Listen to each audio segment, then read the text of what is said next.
il a déjà sa go à la maison.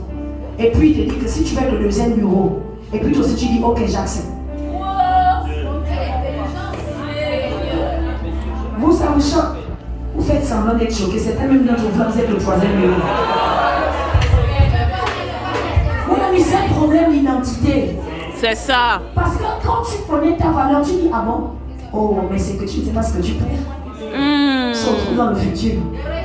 Quand tu sais qui tu es, tu refuses de revoir à la baisse des standards. Tu refuses de descendre. Tu veux monter les gens. Come on. Parfois on descend, c'est parce qu'on ne sait pas qui on est. C'est ça là. Preach. Quand tu te retrouves en train de vouloir prendre de l'alcool, quand tu te retrouves à prendre le savon, pourquoi? On est des jeunes, moi-même que je passe de la jeunesse. Vous savez, vous devez comprendre. En réalité, les saints ne prêchent pas. On est saint. Vous savez qu'on est saint? Vous savez pourquoi on est saint? On est saint parce que Christ est saint. Donc en réalité, notre sainteté, ça ne dépend pas de nos œuvres. Ça dépend de Christ. Christ, come on. En fait, parce que je suis saint, je ne pêche pas. Come on.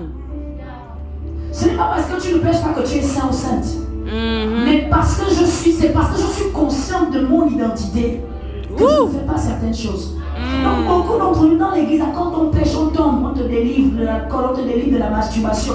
Tout ça là, c'est un problème d'identité. C'est ça. Si tu avais compris que tu es sainte, un saint peut tomber, mais quand tu tombes, tu ne peux pas te complaire dans l'amour. Comment?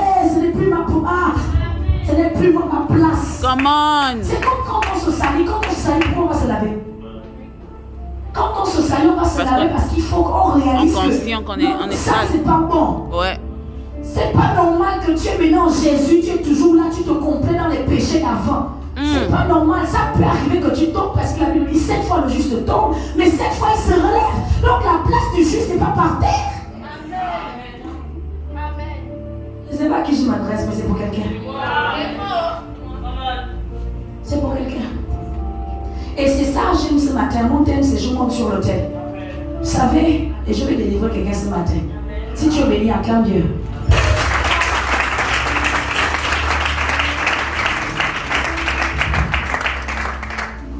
Vous savez, nous sommes dans un royaume d'autorité. Nous sommes dans un royaume d'autorité où l'impact que nous avons est fonction de la position que nous avons. Wow. Je vais le redire. L'autorité que tu as ne dépend pas du titre. L'autorité que tu as dépend de la position que tu as en Christ. Come on. La Bible dit que Dieu a élevé le nom de Jésus au-dessus de tout nom. Il n'a pas élevé le titre, c'est le nom. Ça veut dire que la valeur et l'autorité n'est pas dans le titre, l'autorité est dans le nom. Wow. C'est comme ça que vous allez voir des gens qui ont le titre mais qui n'ont pas le poids. Des gens qui ont le titre mais qui n'ont pas le souffle. Des gens qui ont le titre mais qui ne pèsent pas. Mais vous allez aussi trouver des gens... Oui, c'est ce que j'ai dit, non. Des gens qui ont le titre mais qui ne pèsent pas. Mais vous allez aussi trouver des gens qui n'ont pas de titre mais qui sont feu. Des gens qui n'ont pas de titre mais qui pèsent. Wow.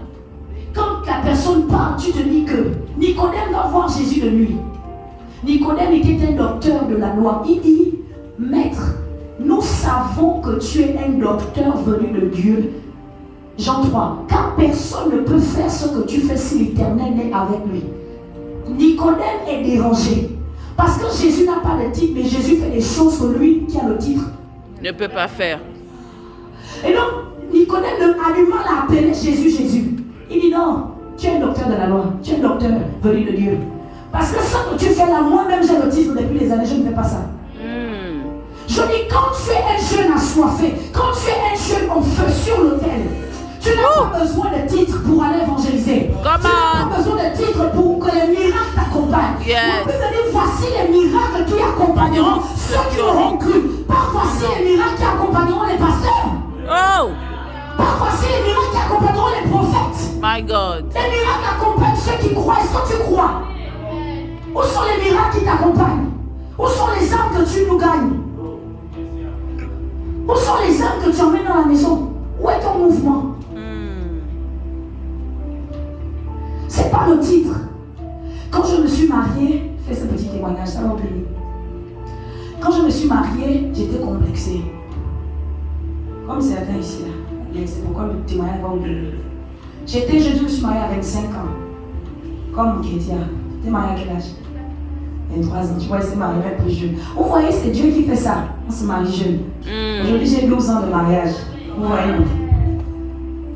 Vous voyez que si c'est pas la peine de calculer mon âge dans votre âge.